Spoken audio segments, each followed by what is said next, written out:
तो आज हम हेलो बच्चों, welcome to our YouTube channel. तो आज हम करेंगे स्टैंडर्ड 8 मैथमेटिक्स का चैप्टर नंबर 2 जिसका नाम है पैरेलल लाइंस एंड ट्रांसवर्सल। ये बहुत ही इजी चैप्टर है। इसके जो प्रॉपर्टीज है वो एक बार आपको समझ आ गए तो इसका कोई भी प्रॉब्लम करने में आपको ज्यादा टाइम नहीं लगेगा। तो चलो शुरू करते हैं। तो बच्चों, चैप्टर के नाम में आपको दिख रहा है पैरेलल लाइंस और दूसरा दिख रहा है ट्रांसवर्सल या ट्रांसवर्सल। ठीक है, तो पहले समझते हैं पैरेलल लाइंस क्या होता है। आपने पैरेलल लाइंस पहले स्टडी किया है, ये रिवीजन कर रहे हैं। अगर आपको दो लाइन दिए गए, ठीक है, और ये दो लाइन को आप लाइन तो कितना भी एक्सटेंड कर सकते हैं ना, यहां से मैं इंफिनिटी तक लेके जा सकता हूं, जहां मुझे पेज जितना जगह देगा उतना लेके जा सकता हूं, कितना भी दूर लेके जाओ, ये दोनों लाइन एक दूसरे से कभी मिलेगी ही नहीं, तो बोलते हैं उसको पैरेलल लाइंस। अगर मैं कोई ऐसी लाइन ड्रॉ करूं, देखो ये एक लाइन ड्रॉ कर दी, ठीक है, और दूसरी लाइन ऐसे ड्रॉ कर दी, ओके। अब ये दो लाइन मुझे बताओ कि अगर मैं इसको आगे आगे आगे बढ़ाता जाऊंगा तो ये कभी मिलेगी कि नहीं मिलेगी। देखो यहाँ पे लाइन आगे आगे ऐसे ही जाएगी ये डायरेक्शन में, ये लाइन धीरे धीरे धीरे धीरे उससे पास आएगी और आगे जाके यहाँ पे मिल जाएगी। तो ये इंटरसेक्टिंग लाइंस हो जाएगी क्योंकि ये पॉइंट पे ये एक दूसरे को इंटरसेक्ट कर रही है, एक दूसरे से मिल रही है। पैरेलल लाइंस में ये लाइन को आप कितनी भी दूर खींच के ले जाएं, ये दोनों एक दूसरे को कभी नहीं मिलेगी, तो उसको बोलते हैं पैरेलल लाइंस। ओके, तो लेट्स से ये एक लाइन दिया गया है और ये दूसरा लाइन दिया गया। अब लाइन को नाम देने के अलग अलग तरीके हैं। पहला तरीका आपने पहले सीखा हुआ है, जैसे कि आप इसको नाम दे देते थे ए बी और फिर बोलते थे ये नाम है लाइन ए बी, वैसे इसको भी कुछ नाम दे देंगे। और दूसरा तरीका है कि ये ए बी मत लिखो, यहाँ पे एक छोटा लेटर लिख लो, तो इसको मैं बोलूंगा लाइन एल, देखो यहाँ पे लिखा है लाइन एल, एंड इसको बोलूंगा लाइन एम। ठीक है, तो ये लाइन एल और एम एक दूसरे को पैरेलल है। तो ये अगर मुझे लिखना है कि L is parallel to M, तो ये सिंबल फॉर्म में कैसा लिखूंगा, ये सिंबल फॉर्म में मैं ऐसे लिखूंगा, ठीक है, कि line L is parallel to line M। ये जो सिंबल है ये भी पैरेलल का ही है, देखो यहाँ पे ये पैरेलल, ये दो लाइन कभी एक दूसरे से मिलेगी नहीं, वैसा ही सिंबल है। तो ये दो लाइन अगर पैरेलल है तो मैं ये वाला सिंबल यूज करूंगा। आ गया समझ में पैरेलल लाइंस क्या होते हैं। चलो अब समझते हैं कि ट्रांसवर्सल क्या होता है। आपको ऐसे दो लाइन दी गई है, लाइन को नाम कैसे देते हैं। लाइन को नाम आप लोग साइड में ऐसे लिख सकते हैं, यहाँ पे इसको देते हैं L और इसको देते हैं M। आप लाइंस को ऐसे नाम दे सकते हैं, ठीक है। लाइन को एक और तरीके से नाम दे देते कि यहाँ पे एक पॉइंट दे दिया A B, फिर इसको बोलते थे लाइन AB। दूसरा तरीका है कि यहाँ पे आप एक छोटा सा लेटर लिख दो, बड़ा भी लिख सकते हैं लेकिन जनरली छोटा लेटर यूज करते हैं, और इसको बोल सकते हैं ये लाइन L है। ये दूसरी लाइन कौन सी है, ये है लाइन M। तो ये दो लाइंस आपको यहां पे दी है। अब हम देखेंगे कि ट्रांसवर्सल क्या होता है। ट्रांसवर्सल एक ऐसी लाइन है जो इन दोनों लाइन को दो पॉइंट पे कट करेगी। मतलब ये एक लाइन ऐसे मैंने बनाई, तो ये जो लाइन है ये लाइन को बोलते हैं हम ट्रांसवर्सल। ठीक है, दो लाइन दी गई है, एक तीसरी लाइन बनाई जो ये दोनों लाइंस को टोटल दो पॉइंट्स पे कट कर रही है। ये वाली लाइन को एक पॉइंट पे, ये दूसरे वाली लाइन को ये दूसरे पॉइंट पे।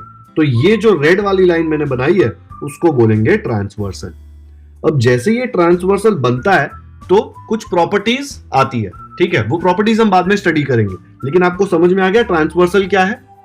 ठीक है, तो मैंने आपको बताया कि ये ट्रांसवर्सल है और ये दो लाइंस है, ठीक है। ये हर जगह पे मैंने एक पॉइंट दे दिया है ताकि मैं यहाँ पे जो बन रहा है उसको नाम दे सकूं।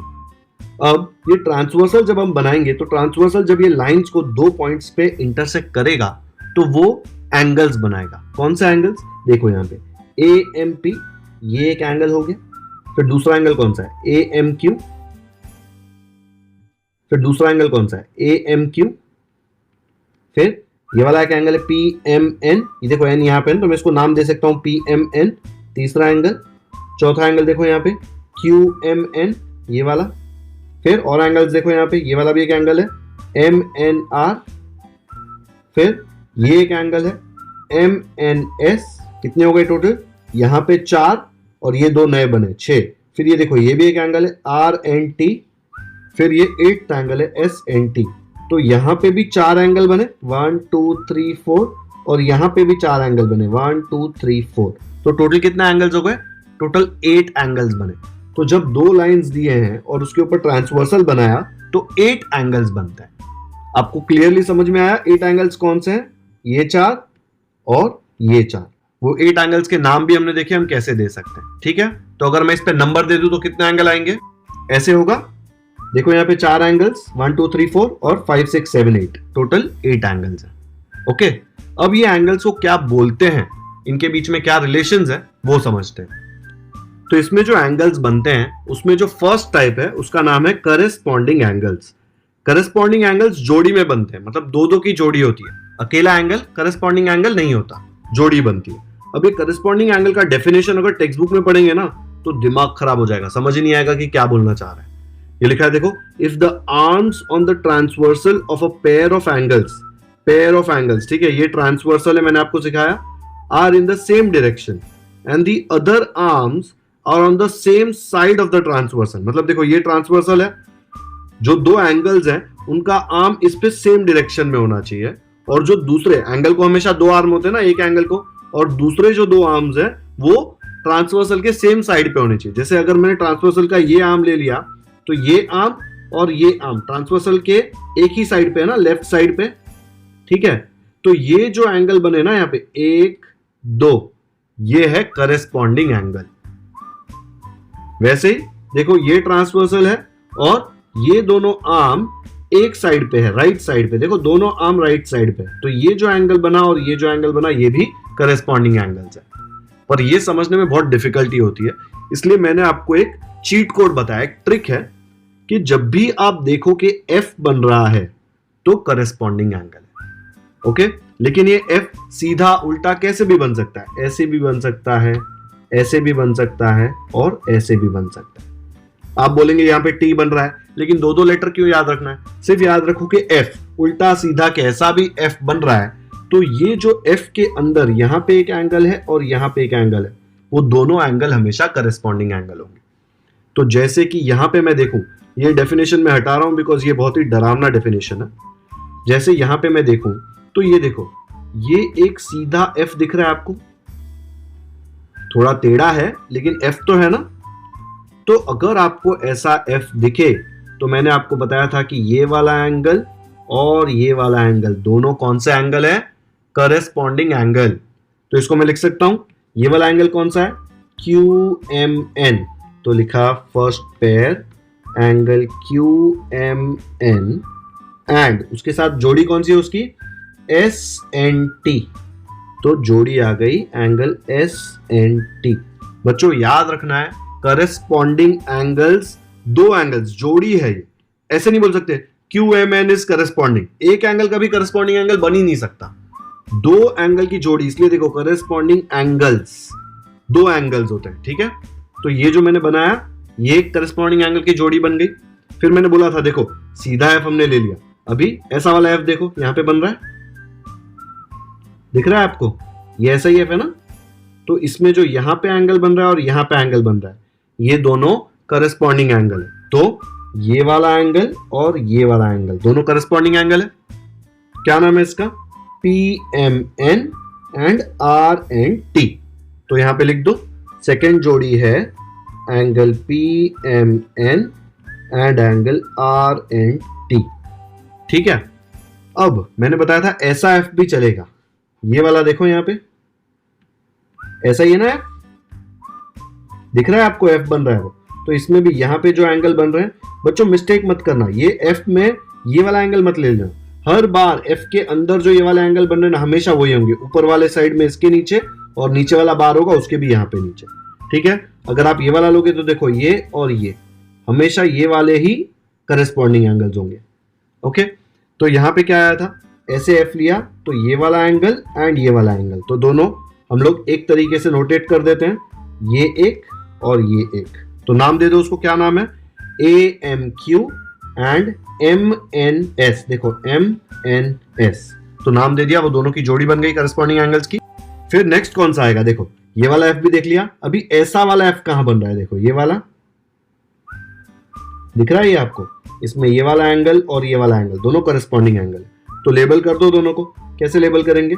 इसको एक छोटे से सर्कल से लेबल कर देता हूं। इसका नाम क्या है?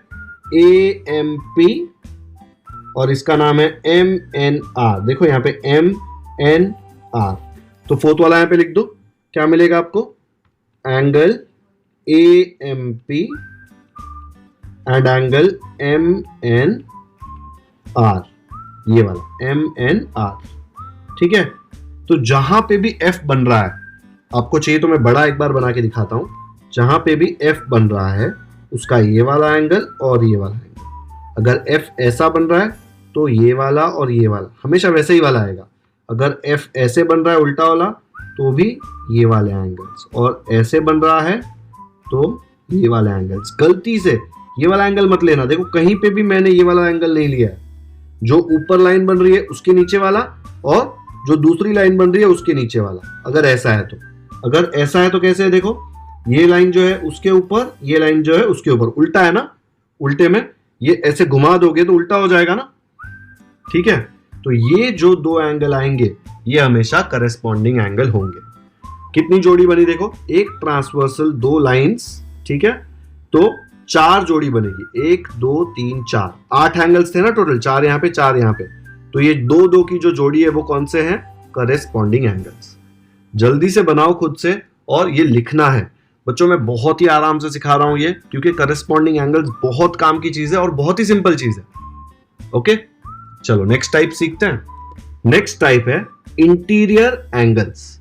अब टेक्स्ट बुक का डेफिनेशन फिर से बहुत डरावना है बच्चों, तो मैं आपको टेक्स्ट बुक के डेफिनेशन के हिसाब से नहीं बता रहा, मैं आपको बताता हूं कि इंटीरियर एंगल्स एग्जैक्टली होता क्या है। इंटीरियर एंगल्स में ऐसे C बनेगा, ऐसा वाला या फिर ऐसा वाला, ठीक है। करेस्पॉन्डिंग एंगल्स में F बन रहा था, इंटीरियर एंगल्स में C बनेगा। अब इसमें देखो उल्टा सीधा कुछ हो ही नहीं सकता, F में उल्टा सीधा हो रहा था इसलिए 4 ऑप्शंस थे ना, इसमें या तो ऐसा होगा या तो ऐसा होगा। तो इसमें जो दो एंगल बनेंगे, ये एक और ये एक, और अगर ऐसा है तो ये वाला और ये वाला, तो ये दोनों हमेशा इंटीरियर एंगल्स होंगे। इसमें भी जोड़ी होगी, एक एंगल कभी इंटीरियर एंगल नहीं होगा, दोनों एंगल मिला के इंटीरियर एंगल्स की जोड़ी बनेगी। ऐसे दिख रहा है यहाँ पे, ओके। अब देखो यहाँ पे ये C बन रहा है, C जैसा है ना, तो ये C में इधर अंदर और इधर अंदर जो एंगल बन रहा है ये दोनों मिला के हो जाएंगे इंटीरियर एंगल। तो देखो इसको लेबल कर देते हैं, ये एक एंगल और ये एक एंगल, इसका नाम क्या आएगा, एंगल QMN, ये वाला है ना, और ये वाले एंगल का नाम आएगा एंगल, क्या दूं इधर से लूं, SNM। तो ये दो एंगल जो C के अंदर बने ये दोनों हो जाएंगे इंटीरियर एंगल। तो इसका नाम यहां पे लिख दो, फर्स्ट जोड़ी आएगा angle QMN and angle SNM, ये वाला और ये वाला, ओके। अब मुझे बताओ दूसरा एंगल कहां पे बन रहा है, ये देखो ऐसा वाला C कहां पे दिख रहा है आपको, ये रहा दिख रहा है, उसमें ये वाला एंगल और ये वाला एंगल, तो यहां पे लेबल कर दो इसको, इसको मैं लेबल कर देता हूं ऐसे,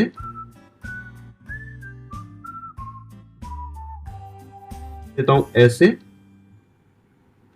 ये देखो C के अंदर ये एक एंगल और ये एक एंगल दिख रहा है, इधर भी ऐसे ही था, तो ये दोनों भी हो जाएंगे इंटीरियर एंगल्स। क्या आएगा नाम, PMN, और इसका नाम हो जाएगा RNM। तो मैं इधर लिख देता हूं angle PMN and angle RNM, दो जोड़ी हो गई। करेस्पॉन्डिंग एंगल्स की 4 की जोड़ी थी, इंटीरियर एंगल्स की 2 ही जोड़ी है, क्योंकि और कहीं पे भी C नहीं बन रहा। देखो ये C नहीं है, ये कोई भी C नहीं है, ठीक है।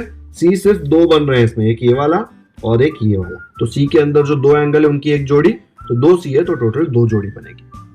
आया समझ में इंटीरियर एंगल्स क्या होता है। चलो नेक्स्ट देखते हैं। तो अब तक हमने 2 टाइप के एंगल्स सीख लिए, करेस्पॉन्डिंग एंगल्स जिसको हम लोग F से देखते थे, तो उसको F एंगल्स करके याद रख सकते हो, करेस्पॉन्डिंग F एंगल्स। दूसरा था इंटीरियर एंगल्स जो C से बनता था, तो इंटीरियर एंगल C एंगल भी बन सकता है।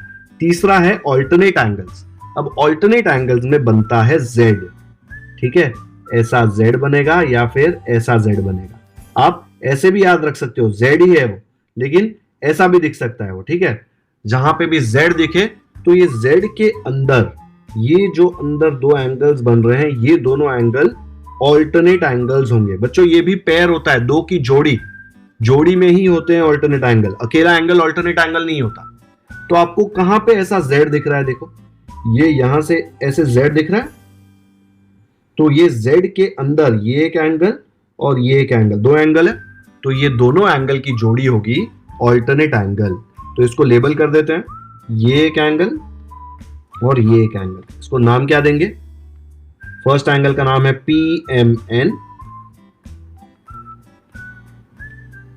एंड दूसरा एंगल देखो ये वाला है, उसका नाम है SNM। बच्चों आप इसको MNS भी लिख सकते हो। एंगल को दो नाम होते हैं ना, इधर से शुरू कर सकते हो या फिर इधर से शुरू कर सकते हो, दोनों नाम सही होते हैं। तो SNM। फिर और कहां पे Z दिख रहा है? हमने ये वाला Z देख लिया ना, देखो ऐसे वाला सीधा Z। अब उल्टा Z देखो कहां पे दिख रहा है, ये रहा ना। तो यहां पे उल्टा Z देखो, यहां पे दिख रहा है ना ये वाला। तो इसके अंदर एक एंगल इधर है, एक एंगल इधर है, अंदर वाले एंगल। ठीक है, अगर आपको समझना है तो देखो यहाँ पे ऐसे और ऐसे, ये Z में इधर का एक एंगल और इधर का एक एंगल, ये दोनों अल्टरनेट एंगल्स हैं। तो इसको कैसे दिखाएंगे? इसको हम ऐसे दिखा सकते हैं, एक ऐसे दिखा देते हैं और एक यहाँ पे ऐसे दिखा देते हैं। तो ये जोड़ी में नाम क्या क्या आएंगे? फर्स्ट एंगल का नाम देते हैं QMN। ठीक है, देखो यहाँ पे QMN, ये M है ना, तो आ जाएगा एंगल QMN एंड दूसरा वाला ये वाला एंगल वो कैसा है देखो, RNM। RNM दिख रहा है, तो ये आ जाएगा एंगल RNM। ओके, और यहाँ पे ऑल्टरनेट एंगल दो ही Z बन रहे हैं ना, देखो एक Z इधर और दूसरा Z इधर। टेक्स्ट बुक में एक और दिया हुआ है, वो आप अभी इग्नोर कर दीजिए। और बच्चों ये जो मैं ट्रिक बता रहा हूँ ना, Z वाली F वाली, ये ट्रिक आपको आगे जगह भी बहुत काम आएगी। फिर आपको एक बार समझ में आ गया ना कि करस्पॉन्डिंग एंगल क्या होता है, इंटीरियर क्या होता है, ऑल्टरनेट क्या होता है, फिर वो डेफिनेशन भी आपको समझ में आ जाएगा जो टेक्स्ट बुक में आपको डराने के लिए दिया है। लेकिन अभी अगर टेक्स्ट बुक का डेफिनेशन समझेंगे ना तो बुखार आ जाएगा। तो अभी मत देखो, अभी जो मैंने ट्रिक बताया उससे समझो। तो एक बार रिवाइज कर लेते हैं। तो एक बार रिवीजन देख लो। करस्पॉन्डिंग एंगल्स को आप ऐसे भी याद रख सकते हो, F एंगल्स।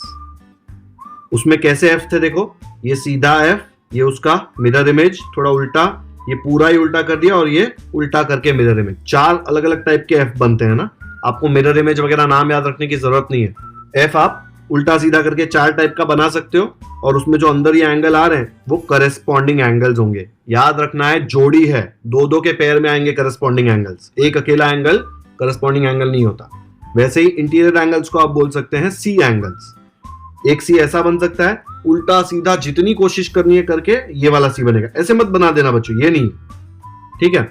ये एक C ऐसा है या फिर C ऐसा है, और इसके अंदर जो एंगल है 1 2, ये दोनों इंटीरियर एंगल्स है, और इसमें देखो ये एक ये दो, ये दोनों इंटीरियर एंगल्स है। ये जोड़ी में बनते हैं, ये दोनों एक साथ एक दूसरे के साथ इंटीरियर एंगल्स है। इन दोनों का इनसे कोई लेना देना ही नहीं है। फिर ये दोनों की अलग जोड़ी है, ये दोनों इंटीरियर एंगल्स है। ओके, जोड़ी में ही आएंगे।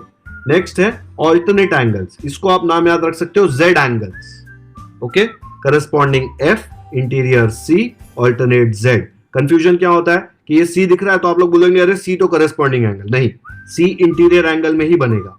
करस्पॉन्डिंग एंगल में हमेशा F बनेगा और ऑल्टरनेट एंगल में हमेशा Z बनेगा। ये आपको याद रखना पड़ेगा। Z देखो ऐसे बन सकता है या उसका उल्टा Z ऐसे बन सकता है। ये Z के अंदर वाले जो दो एंगल हैं इसको बोलते हैं ऑल्टरनेट एंगल्स। ओके, आ गया समझ में FCZ? स्क्रीनशॉट ले लो, अपने बुक में ये बना लो, आपको ये बहुत काम आने वाला है। नेक्स्ट करते हैं बच्चों। ये ना FCZ थोड़ा उल्टा सीधा करके और भी वेरिएशंस है इसके, लेकिन अभी 8th स्टैंडर्ड में आप पहली बार ये सीख रहे हो तो ये सिंपल चीजें समझ लो। 9th 10th में जाओगे तो और थोड़ा कॉम्प्लिकेटेड होगा, लेकिन अगर ये आपका क्लियर है तो वो भी आपको समझ में आ जाएगा। और 9th के चैप्टर जब आएंगे तब आपको मैं फिर से वो सिखा दूंगा कि वो कैसे समझते हैं। बट अभी आपको ये समझना है, नए नए टर्म्स हैं, नए नए टर्म से डरना नहीं है, उनको इजी टर्म से एसोसिएट करना है। करस्पॉन्डिंग एंगल्स पढ़ के लगता है अरे ये क्या पूछ लिया, लेकिन F एंगल्स बोला तो कितना इजी लगता है। आप एग्जाम में F एंगल्स लिख नहीं सकते, लेकिन दिमाग में तो याद कर सकते हो। इंटीरियर एंगल्स बहुत हार्ड लगता है, C एंगल्स सिंपल है, ऑल्टरनेट एंगल्स के जगह पे Z एंगल्स। ठीक है, चलो नेक्स्ट करते हैं। तो प्रैक्टिस सेट 2.1 का फर्स्ट क्वेश्चन दिया है, in the adjoining figure each angle is shown by a letter. अपना काम बहुत आसान कर दिया, बड़े बड़े नाम नहीं दिए, एंगल के ऊपर एक नाम दे दिया तो हम लोग सीधा एंगल P, एंगल Q ऐसा लिख सकते हैं, लिखने में कम टाइम लगेगा। Fill in the boxes with the help of the figure. Total देखो यहाँ पे ट्रांसवर्सल है, 2 लाइंस है तो 8 एंगल बनेंगे, 4 यहाँ पे 4 यहाँ पे। ठीक है, पहला उसने पूछा है करस्पॉन्डिंग एंगल्स। अब करस्पॉन्डिंग एंगल्स क्या था, मैंने आपको बताया था कि आपके दिमाग में आपको याद रखना है करस्पॉन्डिंग एंगल मतलब एफ एंगल्स। यहाँ पे एफ कहां पे बन रहा है, हमको पता है कि 4 पेयर होंगे करस्पॉन्डिंग एंगल्स के। देखो उसने अपना काम आसान कर दिया है, 1 2 3 4।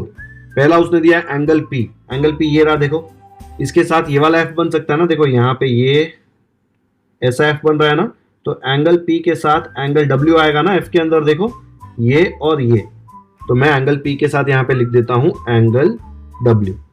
आया समझ में, एफ है ना ये। फिर दूसरा एफ कहां पे बन रहा है, देखो यहाँ पे उसने पूछा है एंगल क्यू, एंगल क्यू ये वाला है, तो वहां पे एफ बनाओ, ये वाला बनेगा एफ, एफ के अंदर ये वाला एंगल और ये वाला एंगल, याद है ना, तो उसका नाम क्या है, देखो क्यू एंड एक्स, तो क्यू के साथ आ जाएगा एंगल एक्स। ओके, आया समझ में, चाहिए तो स्क्रीनशॉट ले लो। नेक्स्ट क्या है, उसने बोला है एंगल आर, एंगल आर देखो ये रहा, एंगल आर के साथ ऐसा सीधा एफ बन सकता है, ये यहां से ऐसे एफ बन रहा है, एफ के अंदर वाले एंगल, तो आर के साथ आ रहा है वाई, तो एंगल आर के साथ मैं लिख दूंगा एंगल वाई। एक बार अच्छे से देख लो, काफी सिंपल है, आपको ऐसे ड्रॉ कर करके करने की जरूरत नहीं पड़ेगी, 3-4 सम सॉल्व करने की जरूरत है बस। ओके, चलो ये भी हटाते हैं। नेक्स्ट क्या पूछा है उसने, एंगल एस, एंगल एस देखो ये रहा, तो एंगल एस के साथ अगर मैं बनाऊं तो ये एफ बन रहा है ना यहाँ पे, और ये एक एंगल और ये एक एंगल, 2 एंगल है, नाम क्या है देखो एंगल एस एंगल जेड, तो एंगल एस के साथ यहाँ पे मैं नाम दे दूंगा एंगल जेड। जेड को मैं हमेशा ऐसा लिखता हूं ताकि 2 जैसा ना दिखे। ओके, तो बच्चों देखो यहाँ पे क्लियरली ऐसे आपको 4 एफ दिख रहे थे, कौन से 4 एफ थे, ये एक एफ था, तो वो एफ में जो एंगल 2 थे वो 2 की जोड़ी करस्पॉन्डिंग एंगल, फिर एक अलग जोड़ी ये वाले एफ की बनेगी, ठीक है। फिर उसके बाद दूसरी कौन सी जोड़ी थी, ये वाली एक जोड़ी थी, ये वाली, उसमें 2 अलग अलग एंगल की जोड़ी थी, फिर एक और जोड़ी थी ऐसी वाली, 4 अलग अलग टाइप के एफ बनते थे, तो हमारे पास 4 जोड़ियां थी करस्पॉन्डिंग एंगल्स की। ओके, चलो देखते हैं इंटीरियर ऑल्टरनेट एंगल्स क्या है।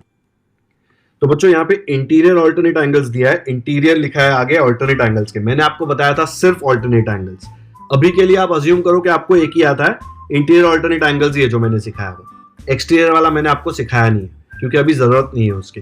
एक बार प्रैक्टिस सेट खत्म हो जाएगा तो मैं आपको एक्सटीरियर भी शायद बताऊं अगर क्वेश्चन पूछा है तो, ठीक है। तो इंटीरियर ऑल्टरनेट एंगल्स मतलब ऑल्टरनेट एंगल्स अभी के लिए।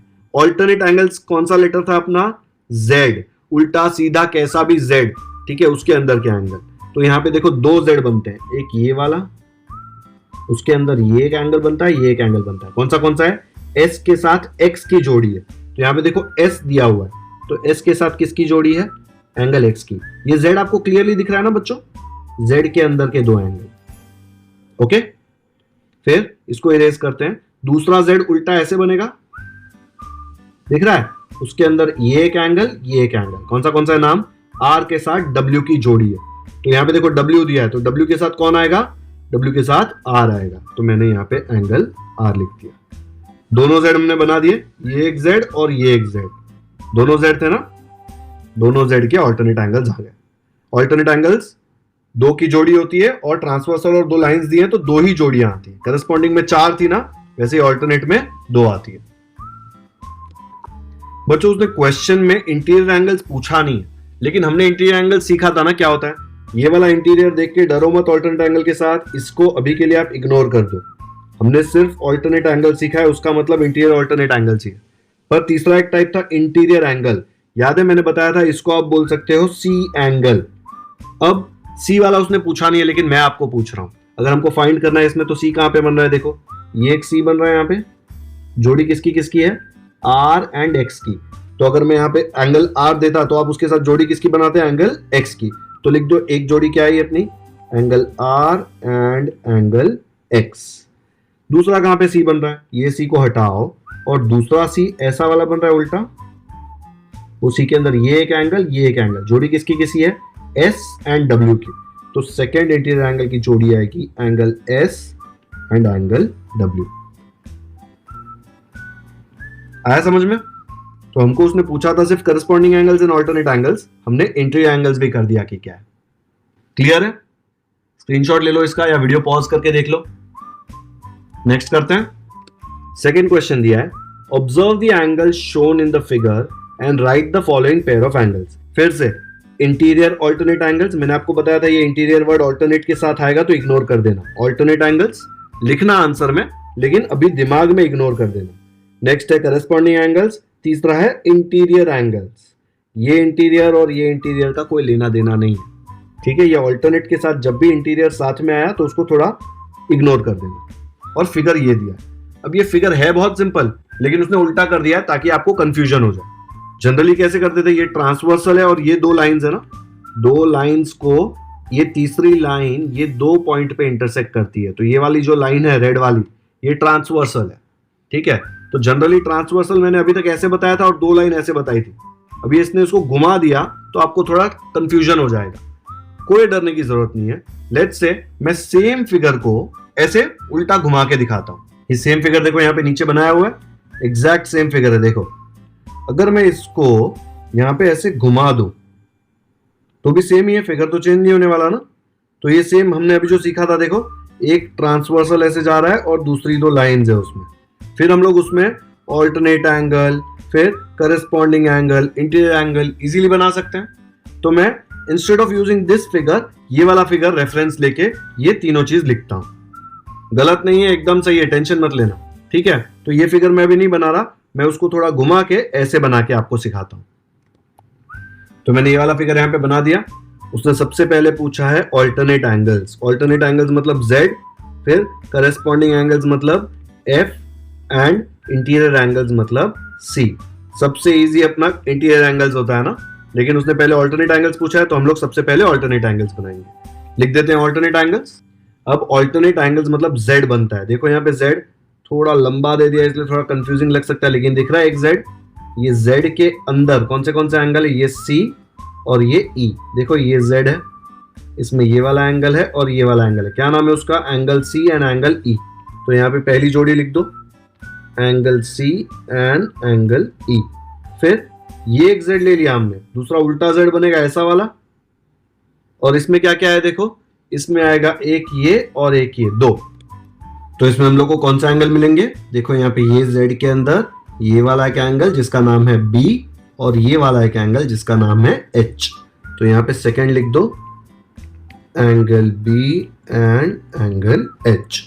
ये हो गए अपने ऑल्टरनेट एंगल्स जो Z से बनते थे। अब नेक्स्ट देखते हैं करस्पॉन्डिंग एंगल्स जो F से बनते हैं। अब हमको पता है कि करस्पॉन्डिंग एंगल्स कितने आने वाले हैं, 4 जोड़ी आएंगी। जहां पे भी F बन रहा है उसके अंदर जो भी एंगल्स हैं दो, वो आ जाएंगे। क्या आएगा देखो, ये एक सबसे पहले सीधा साधा F बन रहा है, इसके अंदर ये वाला एंगल B और ये वाला एंगल F। गलती से ये वाला एंगल मत लेना, ये नहीं आएगा, हमेशा ये और ये वाला B एंड F।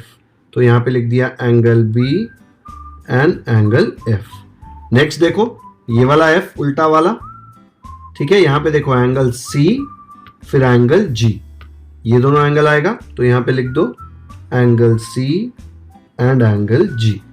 नेक्स्ट कौन सा F है, ये देखो ऐसा F बन रहा है, इसमें कौन सा एंगल है दो, ये angle E and angle A, ठीक है। तो यहाँ पे लिख दिया angle E and angle A। फिर एक और F बन रहा है देखो ये वाला, उसमें कौन सा एंगल है, ये एंगल H एंड ये वाला एंगल एंगल D। तो लिख दो यहाँ पे angle H and angle D। तो 4 जोड़ी बन गए देखो करस्पॉन्डिंग एंगल्स के। हमको पता है ना 2 लाइंस होंगे और एक ट्रांसवर्सल होगा तो 4 करस्पॉन्डिंग एंगल बनेंगे, 2 ऑल्टरनेट एंगल बनेंगे। नेक्स्ट है इंटीरियर एंगल। इंटीरियर एंगल कहां, जहां पे भी C दिखता है वो, तो लिखते हैं इंटीरियर एंगल। यहां पे ये देखो C ऐसे बन रहा है यहाँ पे, तो उसमें इंटीरियर एंगल कौन सा है, ये वाला एंगल B एंड ये नीचे एंगल E। तो यहाँ पे लिख दिया angle B and angle E। दूसरा C देखो ये वाला क्लियरली दिख रहा है, उसमें है angle C and angle H। तो यहाँ पे लिख दिया angle C and angle H। आया समझ में, इंटीरियर एंगल जहां पे भी C बनता है, एक C इधर बन रहा है और दूसरा C इधर बन रहा है, उसके अंदर के 2 एंगल, उसमें तो कंफ्यूजन ही नहीं है क्योंकि C के अंदर सिर्फ 2 ही एंगल बन रहे हैं, ये वाला और ये वाला। ओके, एक बार अच्छे से पूरा सोल्यूशन देख लो। ऑल्टरनेट एंगल Z से बनेगा, corresponding angle F and interior angle C। ये ट्रिक याद रखना, ये ट्रिक याद रखने से आपको ये तीनों एंगल में कभी कंफ्यूजन नहीं आएगा। एक और चीज, जब हम लोग ये एंगल्स लिखते हैं तो इसमें ऑर्डर इंपॉर्टेंट नहीं है। अब मैंने पहले आंसर BF लिखा फिर CG लिखा, आपने अगर पहले CG लिखा और बाद में BNF वाला आंसर लिखा कोई फर्क नहीं पड़ता। फिर अगर आपने angle C and angle G के जगह पर पहले एंगल G लिखा एंड एंगल C ऐसे लिखा तो भी कोई फर्क नहीं पड़ता। इसमें ऑर्डर क्या है वो हमें उससे कोई फर्क नहीं पड़ता, ठीक है, क्योंकि जोड़ी इंपॉर्टेंट है। C और G साथ में है वो इंपॉर्टेंट है, G पहले लिखा C पहले लिखा उससे कोई फर्क नहीं पड़ता। ओके, आ गया समझ में? वीडियो पॉज करके एक बार देख लो या स्क्रीनशॉट ले लो इसका, ठीक है। तो बच्चों यहां पे हमारा प्रैक्टिस सेट 2.1 खत्म होता है। आज हमने प्रैक्टिस सेट 2.1 का क्वेश्चन 1 एंड क्वेश्चन 2 सॉल्व किया और एकदम अच्छे से समझा कि ऑल्टरनेट एंगल क्या होता है, करस्पॉन्डिंग एंगल क्या होता है, इंटीरियर एंगल्स क्या होता है। ये हमेशा जोड़ी में आते हैं, ठीक है। अगर आपको ये वीडियो पसंद आया हो तो इसे लाइक जरूर करें, इसका लिंक अपने दोस्तों के साथ व्हाट्सएप पर शेयर करें ताकि उनको भी ये चैप्टर अच्छे से समझ में आ जाए। अगर आपने हमारे चैनल को अब तक सब्सक्राइब नहीं किया है तो सब्सक्राइब करना ना भूलें, क्योंकि हमने ऐसे ही